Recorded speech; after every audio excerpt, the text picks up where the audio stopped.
네, 헬로우 차이나입니다. 자, 우리 코스닥과 제약바이오주 그리고 중국 증시. 자, 중국 증시 오늘 개장 상황이 3.7% 급락 개장입니다. 어제 상승 폭이 2%인데 이보다 또 더 크게 빠지면서 조정과 변동성을 계속 나타내고 있는 중국 증시인데요.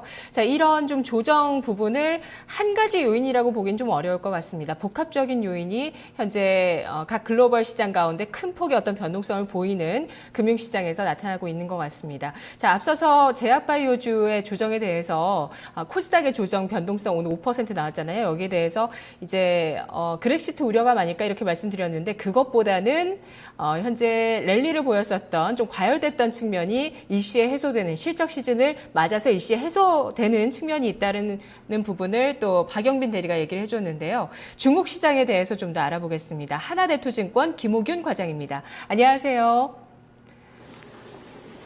예, 안녕하십니까? 네, 그렉시트 우려감에 흔들림이 커진 건 또 사실인 것 같습니다. 그게 하나의 또 어떤 트리거가 된 건 사실인 것 같은데요. 자, 중국 시장 어떻게 바라보면서 종목을 골라봐야 될까요? 이야기 시작해 주시죠.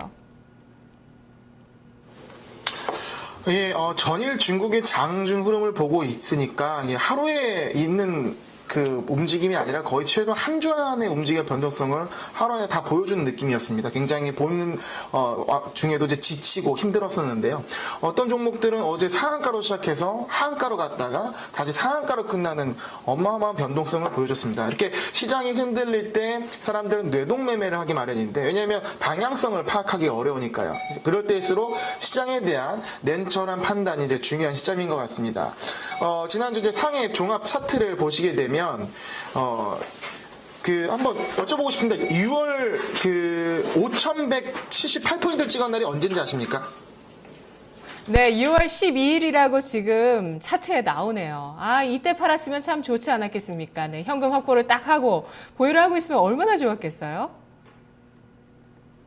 예, 제가 말씀드리고 싶은 거는 이 5,178을 찍었던 그 시점이 불과 3주 전이라는 겁니다. 한 달이 안 된 거죠. 그러니까 지금 시장이 굉장히 공포 국면에 일어나고 있는 상황이 불과 3주 안에 일어났던 거고요. 시가총액이 6월 10일 기준 78조 위안이었는데요. 지금 현재 기준 56조 위안까지 내려왔으니까 약 22조 위안이 빠진 건데 심천거래소 시가총액이 21조 위안인 것을 감안하면 거의 심천거래소 시장을 하나 날려먹은 셈이 된 거죠. 이렇게 이제 하락과 함께 딸려오는 단어가 왜 이렇게 빠졌냐 할 때 딸려오는 단어가 바로 신용규제 강화 부분입니다. 그러니까 이 중국 당국이 과열에 대해서 이제 이걸 컨트롤하기 위해서 신용규제를 강화시키면서 시장이 약세 국면으로 전환했는데요. 이 약세 국면이 전환되면서 당국은 금리나 지준율이나 예대 비율 폐지, 거래 수수로 인한 IPO 중지 같은 초강수 부양 대책을 썼으나 아직 시장은 돌아서지 못하고 빠지는 것을 보았을 때 시장의 인식의 부등호는 이 신용규제, 신용투자라는 부분이 금리나 지준율이나 이 모든 초강수의 대책들을 능가한다라는 게 현재 시장 심리인 것 같습니다. 왜 이런 당국의 초강수가 듣지 않고 시장이 빠지게 되는 걸까요?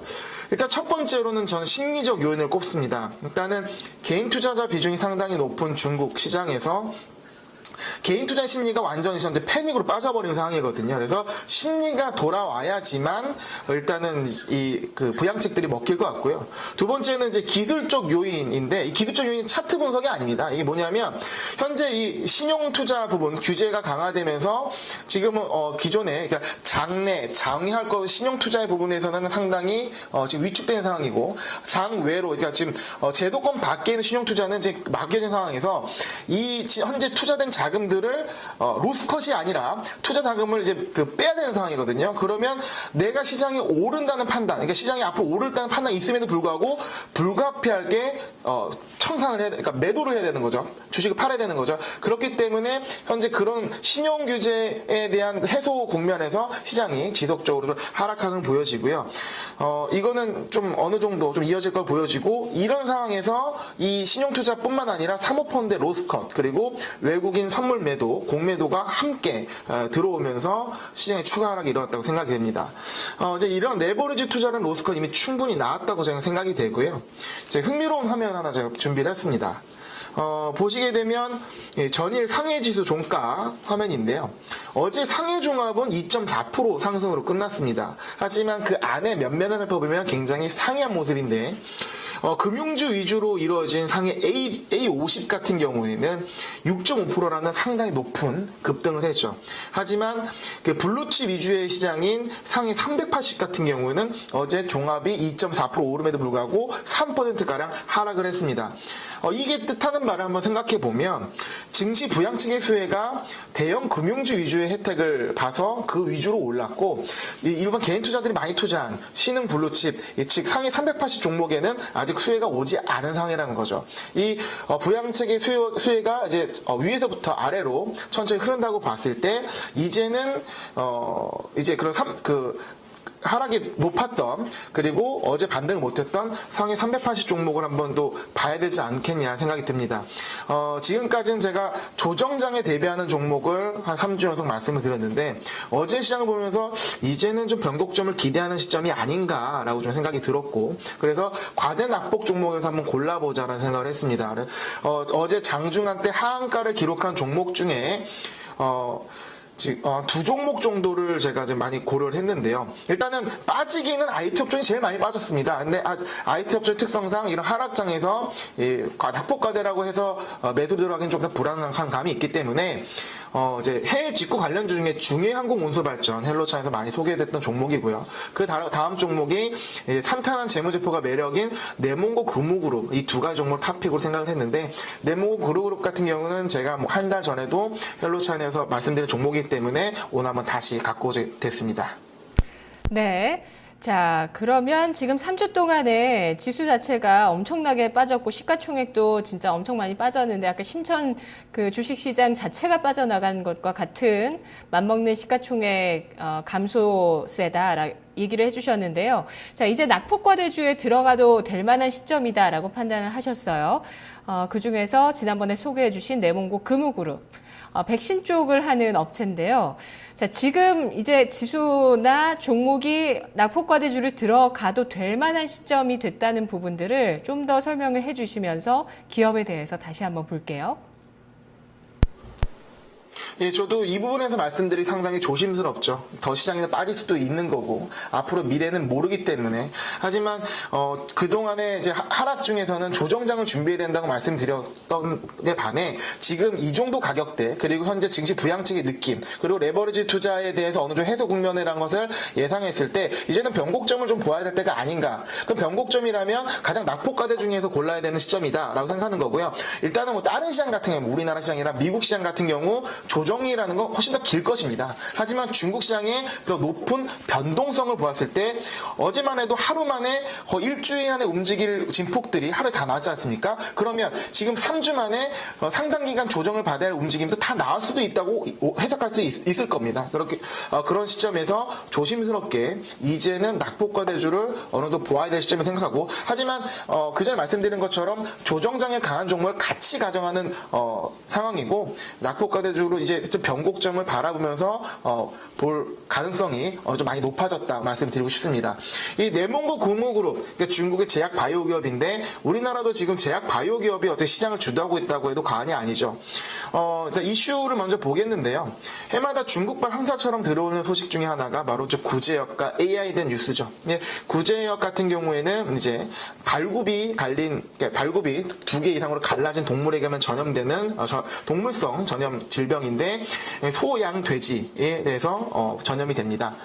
그리고 AI 같은 경우는 이제 조류 독감이라 잘 알려져 있죠. 2000년대 중후반 중국, 홍콩, 동남아 등지에서 인체 전염까지 보고된 사례로서 굉장히 그 전 세계적 공포를 불었던 동물성 질병입니다. 구제역 같은 경우는 세계 동물보건기구가 가축 전염병과 가장 위험한 A급 바이러스를 지정을 했고요.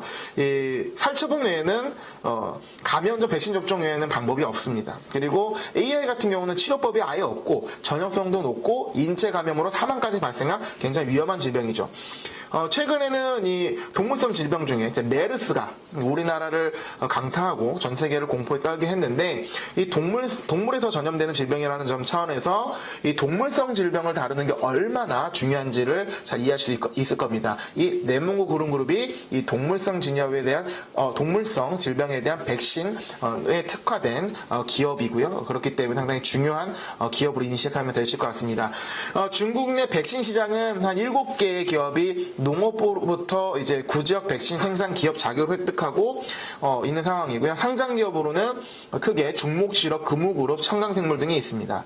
이 네몬고 금우그룹 같은 경우는 2008년도에 업계에서 가장 먼저 세포 배양 기술 생산 라인을 도입을 해서 그만큼 이제 그 시장에 기술력을 인정받은 기업이고요.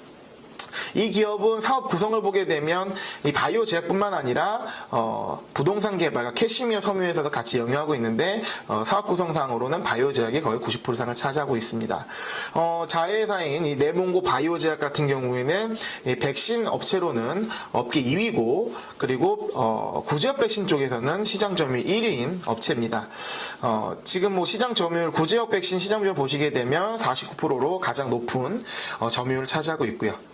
향후 이제 생산 능력 확장과 제품 종류 증가, 해외 진출 등의 이슈로 인해서 빠른 성장세를 보일 것이 예상이 됩니다. 제가 한 달 전에 이 기업을 분석했을 때 가장 포인트를 줬던 것이 이 기업의 바로 재무제표입니다. 수치적으로 굉장히 이쁩니다. 이쁜 재무제표를 갖고 있는데, 보시게 되면 일단 매출의 증가과 영업이익 증가율이 2014년에 상당히 크게 증가했던 거를 눈으로 확인할 수 있으시고요. 기업의 효율성을 확인할 수 있는 영업이익률, 영업마진 차원에서도 12년 20% 후반에서 현재는 45%, 50%를 육박하는 수치로 영업이익률 나오고 있다는 점이 상당히 매력적입니다. 부채 비율도 2011년 이래에 4년 정도 감소하는 그림을 보여주고 있으며, 지금 현재 0.03으로 거의 부채가 없는 기업이라 보시면 될 것 같고요. PER, 밸류에이션 차원에서는 20에 30 정도인데, 바이오 제약 기업 중에서 20에 30은 상당히 낮은 거로 예상이 됩니다. 그리고 최근에 가격 하락이 있었기 때문에 펀은 좀 더 매력적인 상황으로 내려왔다고 보여지고요. 오늘은 이 기업을 다시 설명드리기 때문에 기업의 설명을 좀 간단히 하고 투자 포인트를 바로 말씀드리겠습니다. 일단 이 기업의 투자 포인트, 크게, 일단은 이제 구지역과 AI 확산에 따른 수혜 업종이다. 그러니까 항상 이런 이슈가 터질 때마다 이 기업이 상승하고, 이 이슈는 현재 상존하는 이슈다라는 것이 보여지겠고요. 그리고 최근에 메르스가 전 세계적으로 주목을 받았을 때 이 기업이 이제 동물 백신 제조업체로서 상당히 주목을 받았다는 점 확인해야 할 것 같습니다. 두 번째로는 재무제표가 굉장히 안정적이다. 아까 말씀드린 것처럼 성장성과 효율성 굉장히 좋아 보이고, 퍼도 밸류션으로도 굉장히 매력적인 상황이다라는 점 말씀드리고 싶겠고요. 그리고 오늘 이 종목을 뽑았던 가장 큰 이유, 낙폭 과대 종목 중에 이제 3주 전, 바로 하락 직전까지 가장 흐름이 좋았던 종목 중에 하나였습니다. 어떻게 보면은 조정이 진입의 기회에 쓰는 종목을 조심스럽게 선정했을 때, 아까 말씀드린 중해항공운수발전인과 이 네몬고 금우그룹이 저는 이제 어제 기업 분석상으로는 가장 좋아 보였고요. 차트 분석으로 넘어가도록 하겠습니다. 차트 화면 준비되어 있는데요. 일단은 이제 하락 이전까지만 보죠. 6월 12일까지 보게 되면 안정적인 재무제표를 가진 기업답게 특별한 조정 없이 꾸준히 상승을 해왔고, 최근 후광통 오픈 이후 좀 더 탄력을 받으며 상승을 했고, 일봉상으로는 제가 5월 달에 5월 초 추천 시에 안정적인 일봉상 조정을 받은 상황에서 매수가 가능하다는 말씀을 드렸는데, 그 당시에 이제 진입가가 64위안, 그리고 목표가 90위안이었습니다. 근데 이제 불과 한 달도 안 된 사이에 거의 100위안까지 도달해서 목표가는 도달을 했고요. 그래서 목표가 기준으로는 투자하신 분들은 큰 수익을 올리실 것 같은데, 일단은 이제 손절가가 아직 오지 않은 상황에서 목표가 먼저 도달했다는 걸 말씀드리고요. 현재 시점에서 가격 분석 다시 해드린다면, 현재 가격인 57, 58선에서 매수가 가능하다고 보여지고, 목표가는 마찬가지로 다시 올라갔던 그 지점인 100위안 정도까지를 목표가로 지금 잡아드리려고 합니다. 손절가는 지금 조정장이기 때문에 손절을 좀 더 타이트하게 잡는 시점에서 54 정도를 손절가로 지금 제시해드리는 상황입니다. 네, 알겠습니다. 중국 증시에서 낙폭과대주의 반격이 단기간에 나오지 않는다면 손절하겠다는 관점이신 건가요? 조심스러운 거죠. 그러니까 지금 어느 정도 변곡점을 준비할 시점이라고 하지만 아직 변곡이 나오지 않은 상황에 선커피 들어가면 상당히 위험한 부분이 있습니다. 그런 차원에서 손절가는 좀 짧게 잡는 것이 이런 변곡점에서 들어가는 낙폭과대 종목을 들어가는 어떻게 보면 자세인 거죠. 알겠습니다. 잘 들었습니다. 예, 감사합니다. 네, 고맙습니다. 자, 중국 주식시장이 정책이 나와도 반등을 못 줍니다. 이렇게 엄청나게 위축된 투자 심리와 꼬여있는 수급이 되돌리기에는 상당히 또 시간이 걸린다는 것을 또 이 부분들 흐름을 통해서 좀 확인할 수 있는 것 같은데요. 고점 대비해서는 충분히 좀 가격 조정은 받았는데 쉽사리 이런 반등이 나와주고 있지 않는 중국 증시, 이 가운데서 낙폭과대주에 한번 공략을 해보자라는 전략을 오늘 세워주고 있는데요. 김호근 과장이었습니다. 오늘 내몽고 금호그룹 알아봤습니다. 이마 기장에서 뵙겠습니다.